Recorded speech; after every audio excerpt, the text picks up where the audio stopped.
If you've ever wished you had a podcasting pro with nearly a decade of experience whispering growth secrets into your ear, that's exactly what you'll get when you tune into Podcast Growth Tools with me, your host, Kylie Chandler.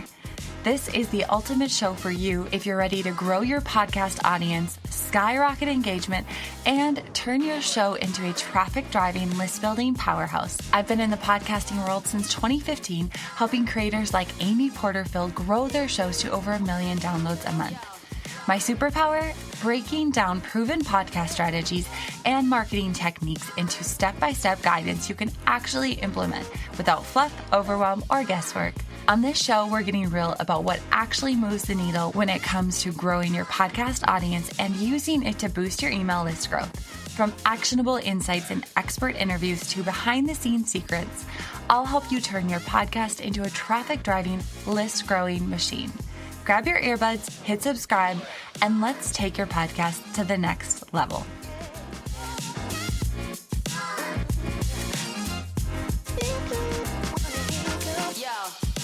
Hey everyone, welcome to Podcast Growth Tools. So question for you, how would you like to have your podcast monetized and really be in these wonderful brand partnerships that feel good, that you truly can stand behind and promote on your podcast, that you can share with your audience, and that you can really feel like you use it and it gets you excited and you love sharing about it? Well, if that is you and you're not entirely sure how to go about it, or maybe you've been running ads, but they just don't feel great, or you're looking just for a new approach to this, well, I am so glad you're here today because my guest, Emily Holland, co-owner of Wild Poppy Creative, is going to share all about how you can become a pro at creating brand partnerships that monetize your podcast show and even your newsletter and your social media. I mean, everywhere. The opportunities are endless. So if you are ready to learn a step-by-step strategy, so she's breaking it down in 4 really simple steps, I want to invite you to dive into this episode, take notes, and then start with step number 1. And before you know it, you'll be monetizing your podcast, enjoying what you're promoting, and having a lot of fun making that money. All right, let's dive in. Hey, Emily, welcome to the podcast. Thank you for having me, Kylie. I'm happy to be here. I know. I'm just so glad to be having this conversation. So it's kind of fun because you just reached out on LinkedIn, and that's why I love LinkedIn, because now we're like internet besties are on our way. Yeah, we're going to get there. And it's so fun. And I just am so excited to bring this conversation also to my audience. So first of all, let's dive in. Share a little bit about Wild Poppy, about what you do, and maybe even like how you landed in this space. Yeah. So Wild Poppy Creative Consulting is the podcast consulting and agency that myself and my business partner, Angie, run. And we like to work primarily with female podcasters who, a lot of them are small business owners, so very similar to your audience. And we help them grow their show, standardize their production processes and get organized around that, help them with brand partnerships, and also content and messaging. So across those 4 categories, that's where we live the most. And I've just been a podcast nerd. I think we vibed on this when we first chatted, but like every sentence I start is basically like, I listened to a podcast and here's what I learned. And I just feel so lucky and honored that we're living in this time that podcasts exist, to be honest. And I had a few starting in 2018. I had co-hosted a show, then had my own. I've been around the industry now for quite a few years and just really still love the medium and have been excited to see where it's taken off to. Oh, 100%. So I have a question. When you talked about those kind of 4 buckets that you guys focus on as an agency, what would you say is the most popular like piece that you're supporting podcasters with? Like, what are people coming to you for? Yeah, I think honestly, the first thing, it depends on where they are in their like maturity of their podcast. But I think the first thing that people come to do any outsourcing around is sort of like, I am doing this all on my own. I've edited, I've produced it, I've marketed it, I've done it all on my own. I need to take this off my plate. Otherwise, I won't be able to do it. So there's sort of like the entry level of, okay, let's get your processes and systems to a good place so that you feel like this is more sustainable than maybe how you're feeling right now. So that would be one. And then the second piece of that is probably more on the brand partnership monetization side of things. And it's been sort of this like black box, and it still is like a bit of the Wild West for making money off of podcasts, especially for folks who aren't enormous and maybe they have more niche audiences. And a lot of people don't think it's even accessible for them to make money off of a show, but it certainly is in so many ways. And I know we're going to talk about that today. Yeah, for sure. We are most of the conversation we are going to dive into like the brand partnership piece, but I do have a question. From one like SOP nerd to another, if somebody's listening, they're fairly new, or I'm not even going to say new because I see podcasters who are like kind of far in who have no SOPs, no standard processes, and they're struggling for obvious reasons. So like, what are a couple of your favorite things that really need to get in alignment and organized to allow a show to flourish? Yes. And this is going to seem so basic, but it's amazing how many shows don't have a production schedule. Like they are just like, oh, I think the next episode is with John. It's like, okay. So I don't care what someone uses. We use Asana just because I love project management tools. And it's really helpful if you have a team, like if you have multiple people working on an episode, like doing show notes, or you have a VA who's doing editing and different people working on one thing. It's really helpful to have that project management tool. And Asana is pretty good. I mean, there's others out there like Monday.com. I think you could use Trello for this. So any of those, you could use them. But if people are like, I'm never going to use that, just have at least an Excel spreadsheet that has dates and who you're having on, or like what the topic is, where are you in the process, like maybe some drop down menus. Like that's the very bare minimum that I would recommend. And then from a content side of things, and I'm sure you have some thoughts here too, so I'd be interested to hear. Again, we still use Asana for client work with content creation. So that's a great place to do that, but have some sort of calendar that is obviously like in accordance with your episode structure, but also talking about the other things that you care about, that you want your audience to know about yourself. So kind of having a larger content strategy and calendar is very, very helpful. And it also helps you, well, at least for me, like I look at something, I'm like, cool, I know I can get ahead. I know I can batch this. I know I can like repurpose this content, and having that like structure visually is at least really helpful for me and for our clients. But what about you? What are your like bare minimum you need these organizational structures to be able to exist in this space? Well, I have some comments on this, but first of all, what I want to say is your mug is so cute. I need one for both my dogs. This is the really derpiest face she's ever made. Oh, yeah. It was one of my oh man, it's really funny. Anyways. I love it. I need because I have two dogs, so two floating heads, and then my baby can be in the middle, I guess. Yeah, maybe in a heart structure. Yeah. Yes. Perfect. Okay, so first of all, what I want to say is I did not plan this. Everyone, I didn't plan this, but I probably should have, content-wise, after what Emily said. I was just looking at my podcast schedule, and I'm scheduled out until July, y'all. Yes, I am. Yes, flex on them, Kylie. But the episode that's coming out, so this is a bonus. This is coming out on Thursday. And then next Tuesday is my solo episode all about project planning, project management, because that is 100% like the way to make a podcast not only succeed, but fun. And when I worked for Amy, I think it was like 92 pages in Google Sheets of like this podcast project management Bible. And it was more detailed than any person in this entire world ever needed. But when I went on maternity leave, my goodness, it came in handy. So yes, I love that you say that. I love that you're helping your clients with that because it is so important. And I almost wonder if we need to pencil in another episode all about the content structure, because I'd love to dive into that. But today's episode isn't necessarily about that. So we'll have time. Okay, great. We'll circle back to that. For sure. So let's talk about brand partnership, which I'm super excited. I feel like I'm almost interviewing you just for my own goodness and my own education. But let's start at the top. When you say brand partnership, what does that even mean? Yeah, so people probably think of this as sponsorship. So anytime you listen to a show or look at their content on social or are on their newsletter and you see a brand involved with that content, usually there is a sponsor involved. I've changed that terminology to be brand partnership because I'm not interested in sponsorships because that to me indicates like a transactional relationship.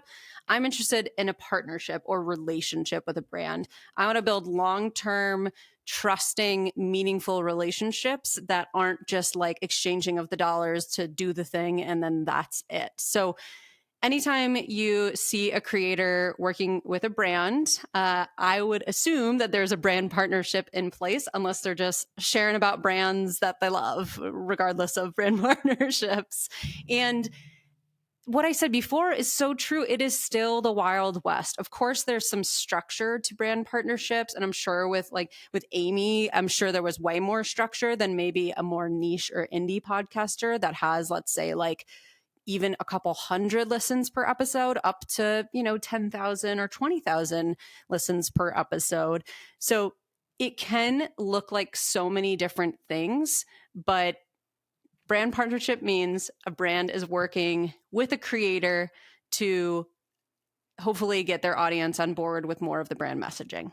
Okay, so is this different from like going to a website, getting an affiliate link, and then just like, oh, I get a 10% kickback from ConvertKit or something like that, and then just sharing that on your episode? Like how is it different from that? Does that make sense?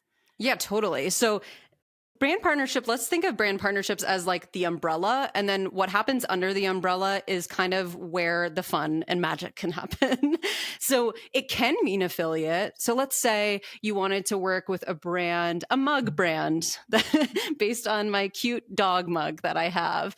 And you use this mug brand all the time. Let's just say Yeti is the brand. And you use this mug all the time and you want to get it in front of your audience as if they've never heard of Yeti. And you reach out to the brand and you connect with them and you have a conversation with them, you build a bigger proposal. That's probably not just going to be an affiliate relationship. But for people who are listening who may not know what an affiliate relationship is, I can just explain that really quickly and then we can go into like the different variations of brand partnerships. But so an affiliate relationship is essentially the brand has an affiliate setup, and there's lots of different platforms like this. But basically it means that you as a creator get a custom link.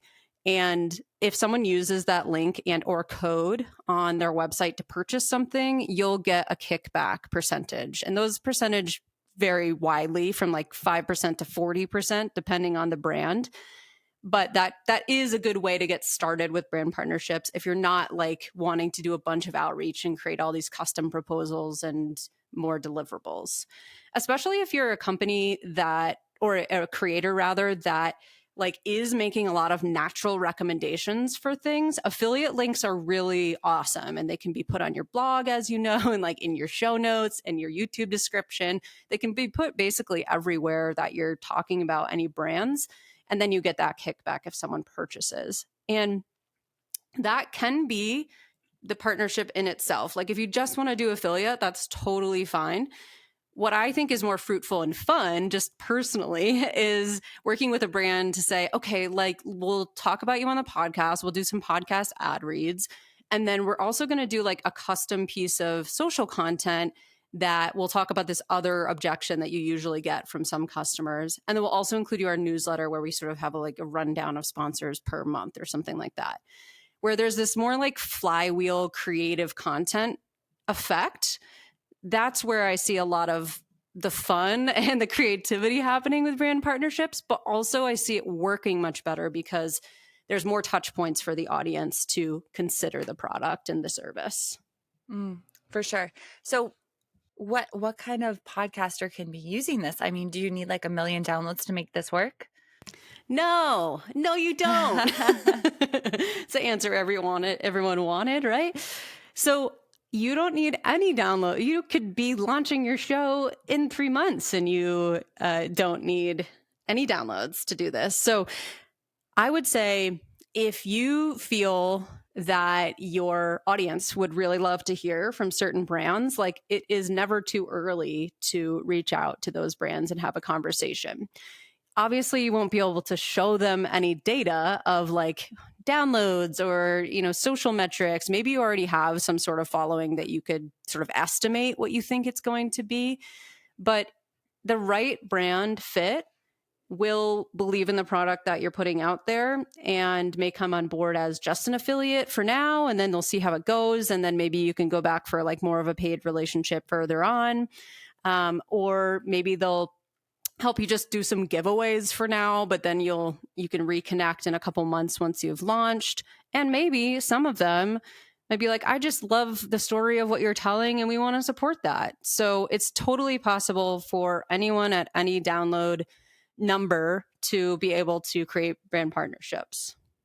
Oh my gosh, that's really exciting. So do you have any like case studies of anyone who's done that?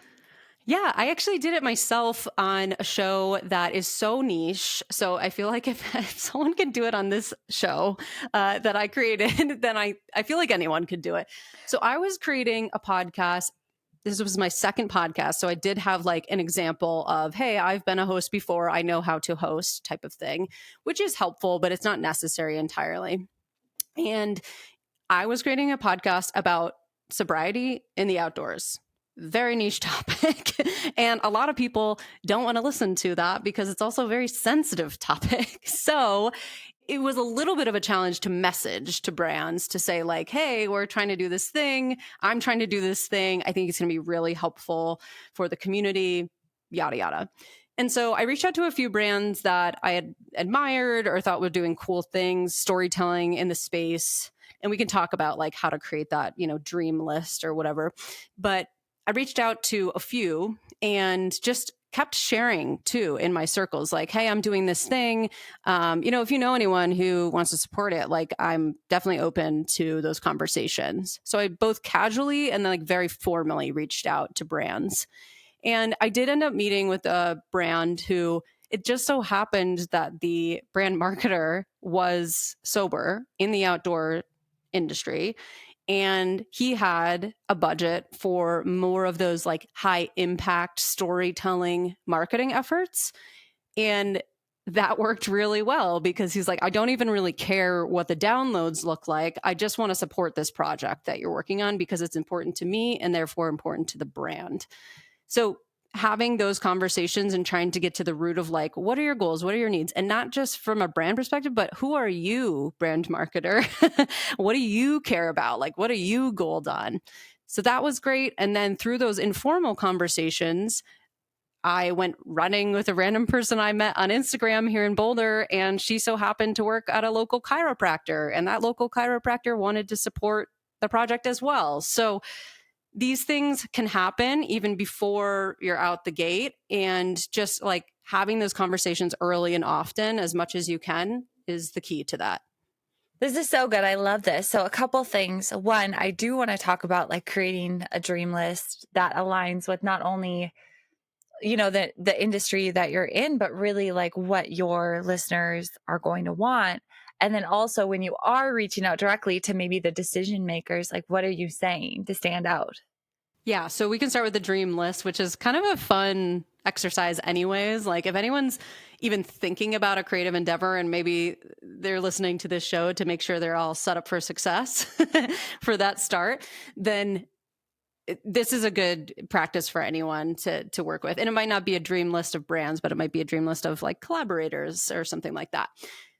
Anyways, so creating the dream list for brand partnerships, I would again create some sort of structure. So like an Excel spreadsheet, somewhere where you can house notes about outreach, things like that. I personally really like HubSpot. They have a free version for small business owners. And so that's great. I think it's like up to 1,200 contacts or something like that, but it is free for quite a while. And just somewhere where you can house all your contacts and all the activity on all of your outreach. But we're not there yet. We're just creating a dream list. So in this dream list, I would think about first, if you have a show, you probably know what your audience cares about. And if you don't, you should do an audience survey. That's first step. But you know what your audience cares about. So let's say you have a show about dog training and you know that your audience, like a lot of them also have children, or a lot of them also like to canoe on the weekends. I don't know, whatever their hobbies are outside of training their dog.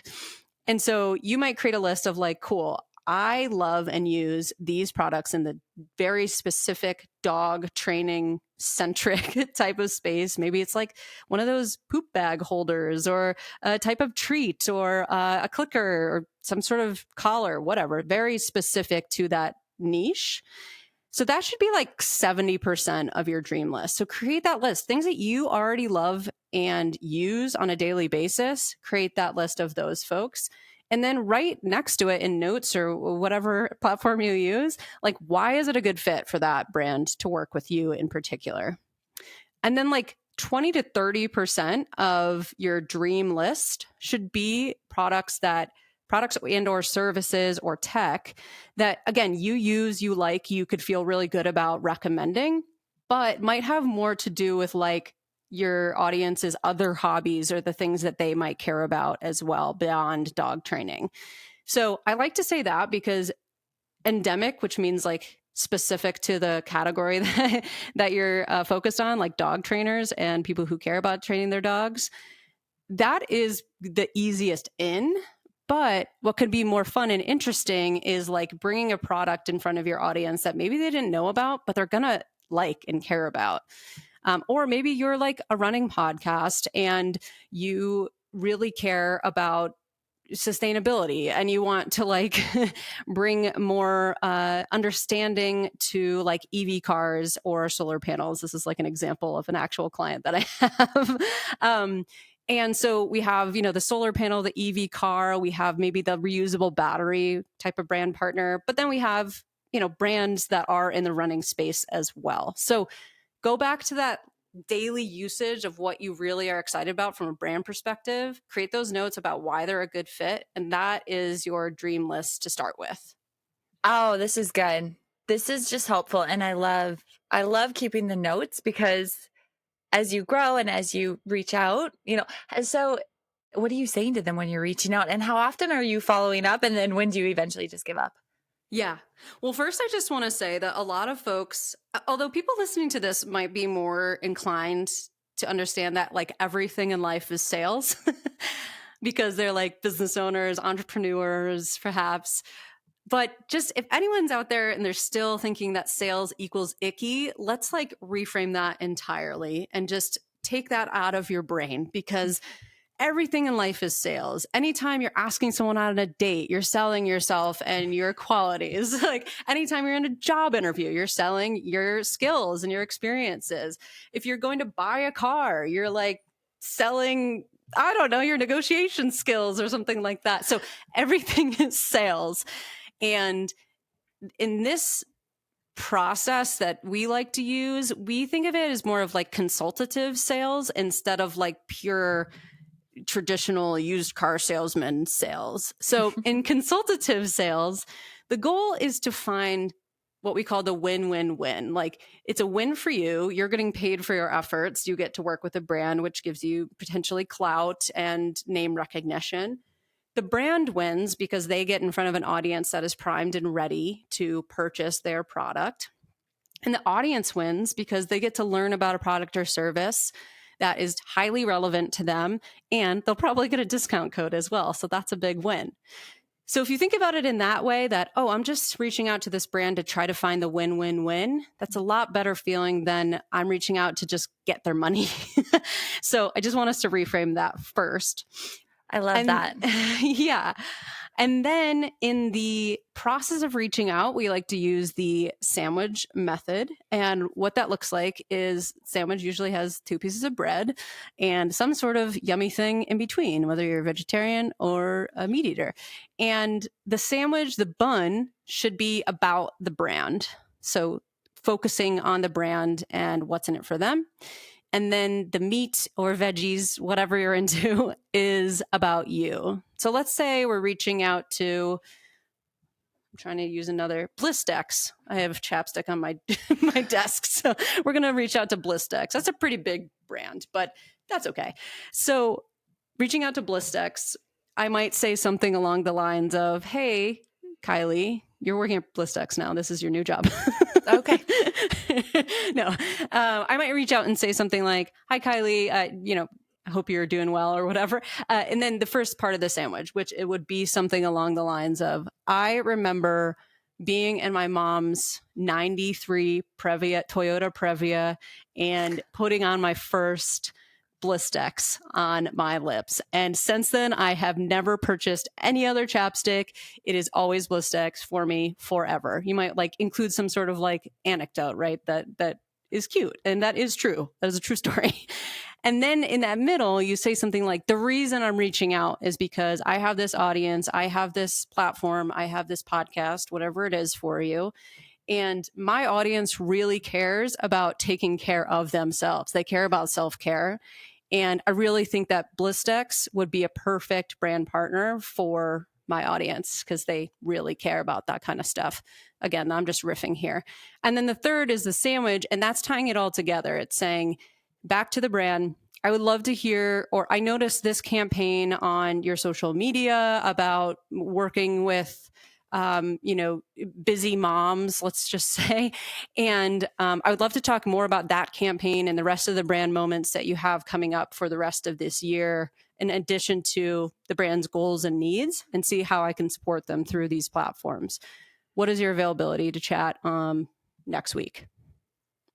And that's what I would do as an outreach. Again, like anytime you reach out, like the goal is to find that win-win-win. And part of doing that is to be valuable, to be a valuable person reaching out. And so it's very valuable to have, someone who really, really cares about the brand and is very brand specific with their chapstick purchases. And so that's what I would do to reach out. And I prioritize email over LinkedIn, but LinkedIn is fine for the first outreach, I would say. But you can't always message everyone on there unless you have like the paid version. So it's not as consistent. I love that. I feel like that's so juicy and it's so tangible, and somebody who's listening can start using that right away. And this is juicy content for anyone who's starting out. It's juicy content for somebody who has been podcasting for a while and is like, I'm ready to finally start making some money on this thing. So, or beyond, like, there's tons of big name creators who aren't really capitalizing on their podcast. And there's a big conversation about, well, it's just like a creative outlet for me. I just value. But you make such a good point that it is a win-win-win for everybody. It's also a win-win-win for your audience. So I'm so glad you pointed that out. All right, so let's dive into, you have a beautifully structured 4-part brand model. And so can you walk us through that and kind of help us illustrate and understand like how that's something that we can start implementing as a podcaster? Yes. So the 4 parts are first, which is my favorite. Can you swear on this? Sure. Okay. The first part is getting your shit together. It's time to get your shit together. It's not yet time to pitch or reach out, but this is kind of talking about the dream list, but a little bit more than that in this section, talking about media kits and things like that, which we can certainly get into. And that's really like the foundational side of setting up for brand partnerships. So treating your podcast like a business, which I know is something that you talk about all the time. This is basically the start of treating your brand partnerships like true business. So that's the first piece. The second part is what I'm calling pitch please. But I like the humor. I like it. It keeps it fun and interesting, and we'll remember it. Yes, pitch please. So this is how to pitch or pitch better. So we kind of just talked about the sandwich side of things, but there are some things that like during that pitch meeting you want to ask and want to get a little bit deeper in, and then how you structure your proposal and the way that you reach back out to them after that. That's all in the pitch please part of the methodology. And the third is not a fun, cutesy name. It's just onboarding and deliverables. This is probably the smallest amount of content, I would say, in the 4-part series, but it's so important and really, really good to get right, because if you're not delivering on what you said you were going to deliver on, there is really a minimal chance that they're going to renew their contract and relationship with you. And it's way easier to continue a relationship with a current brand partner than it is to find another one. That's like, a little bit of sales 101 background coming in here. And then the last piece is managing your partnership with confidence. Again, not a fun, cutesy name, but it is then after onboarding, after you've got your deliverables on lock, what you're doing for the brand.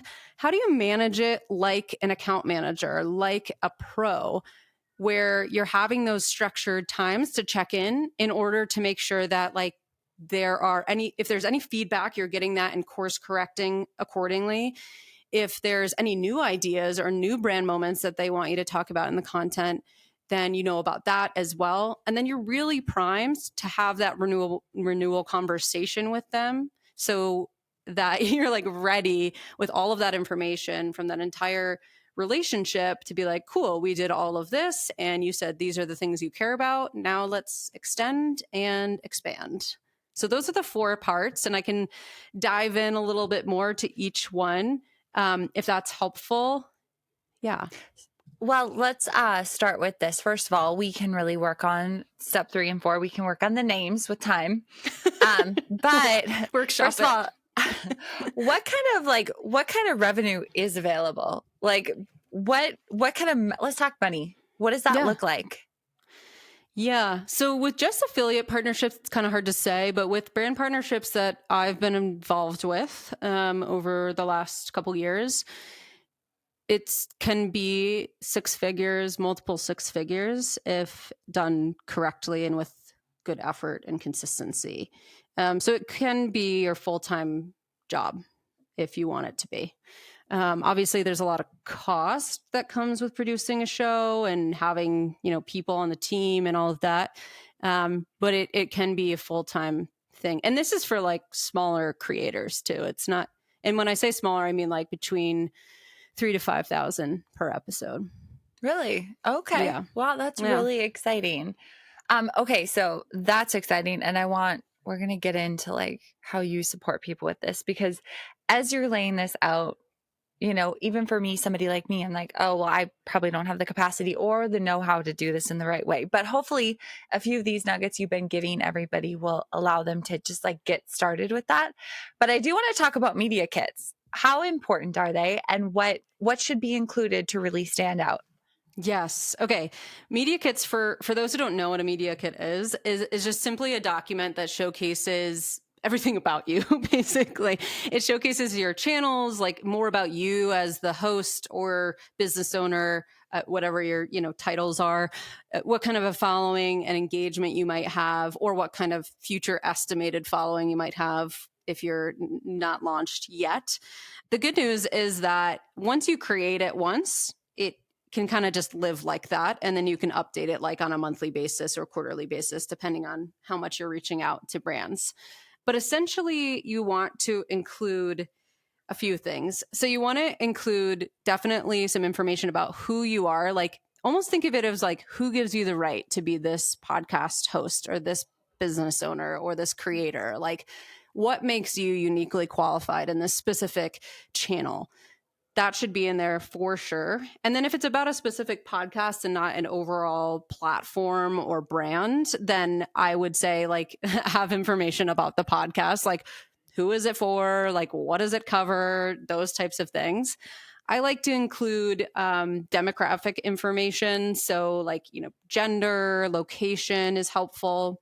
For a lot of our clients, we have yearly surveys that we do that we have like other helpful slightly demographic information. Like we might know what percentage of our audience also skis in addition to running. And so we might include things like that in the media kit. And then like your actual numbers, you want to include generally average downloads, maybe monthly downloads.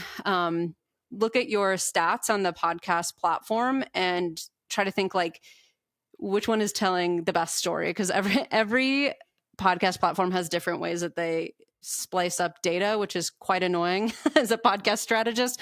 But in general, like what's the average on an episode that you get from a download perspective? And you can even just say like after 60 days, this is generally the average that we have. And then if you have other channels, like if you have email, maybe include like how many subscribers, what's the open rate, what's the click-through rate. If you have Instagram, follower count is good. It's kind of a vanity metric, but it looks good. YouTube, how many subscribers you have on there. Any of those platforms, include as much information as you can in one place. And that's pretty good. Sometimes we also include things like, what would success look like if we work together? Like, how will we know if we're successful? We might have case studies of like other brands that we've worked in, scrubbing the names of them. They saw 3 times return on ad spend with us.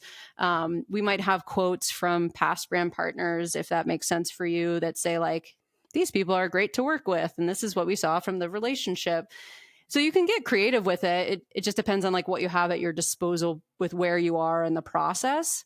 And then I would say that a lot of people just spray and pray when they reach out to brands. They're just like sending their media kit and they're like, want to work together? Here it is. Bye.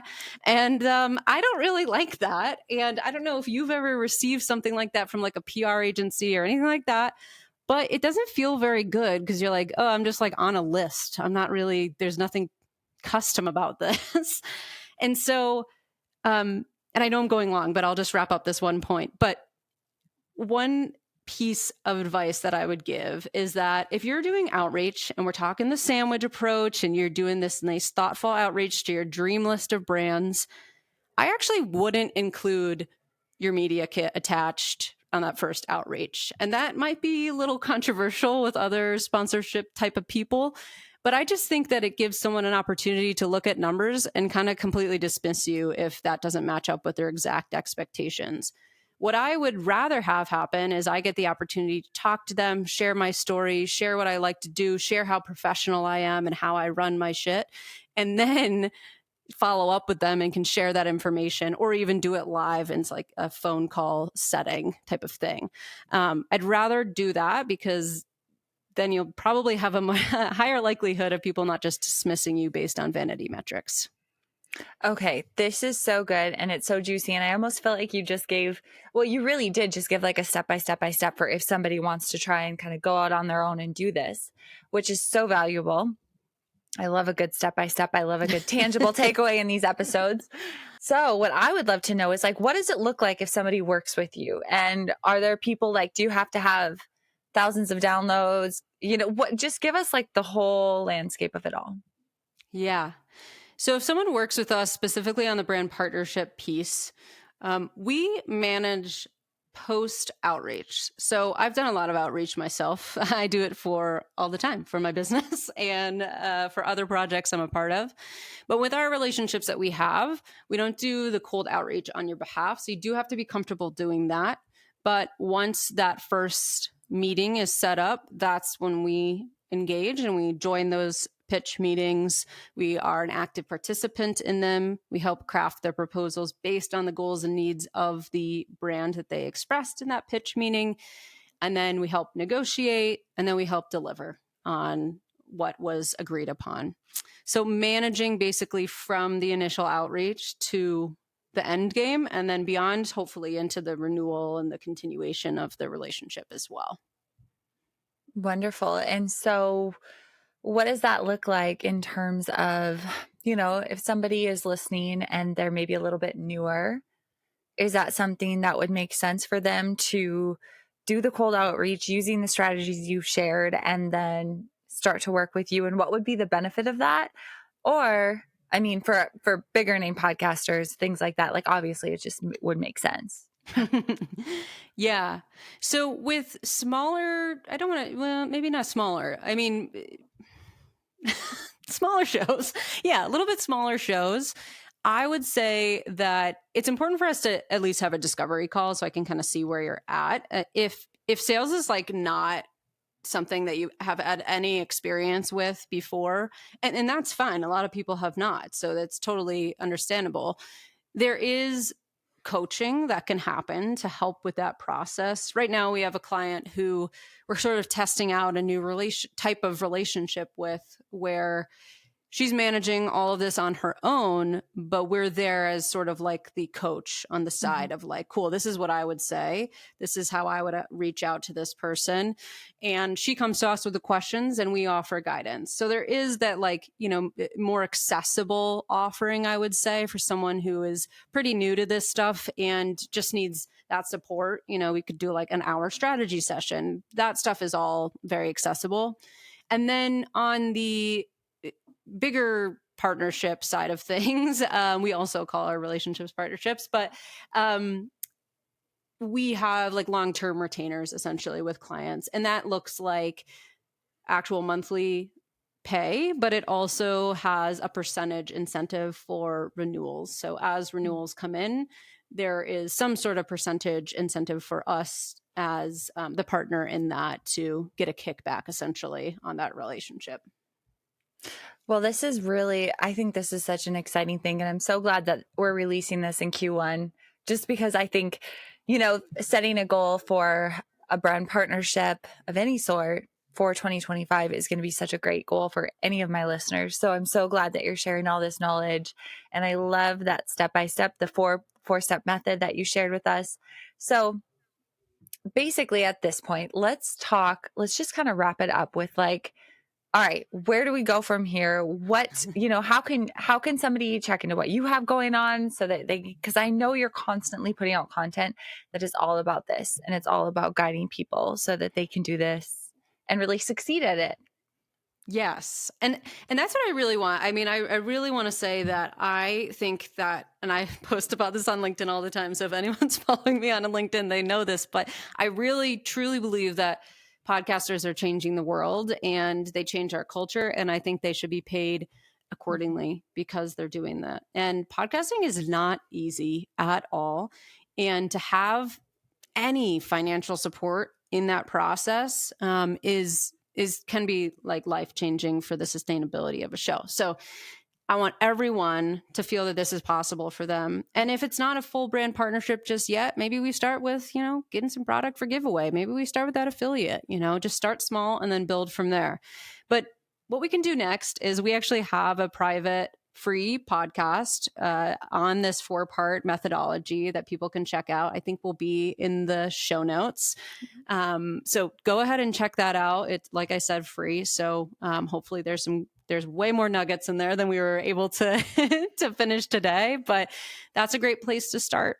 And then if you want to just check out, what we're about overall, me and my business partner over at Wild Poppy, it's wildpoppycreativecode.com, and you can kind of see our vibe, see that we like glitter and sequins, but we're also really strong, independent women. So I think I think a lot of people in your audience will vibe with that for sure. Yeah, I agree. And I love that's why I didn't want to get too far into the four goodies that you gave us, because I know you have that podcast that's available and people can really binge that and learn. So I'm really excited. We will put that in the show notes. Okay, Emily, it was so great to have you on. I feel like I was totally just soaking this up for myself. Like, I'm so curious about this, but it's just one area I don't know a lot about. So it was so great to have you on. You are such an expert in this space. You had so much value. So I hope my listeners are taking that away. You're going to go grab the podcast, the Secret Podcast, and you're going to start working towards getting some brand partnerships. If you have a little bit more downloads, then I would highly recommend reaching out, get on a discovery call with Emily and her partner, and amazing things can happen for us this year for the brand partnership stuff. So thank you for coming on. Thank you for sharing your knowledge, Emily. Yeah, thank you so much for having me. This is really fun.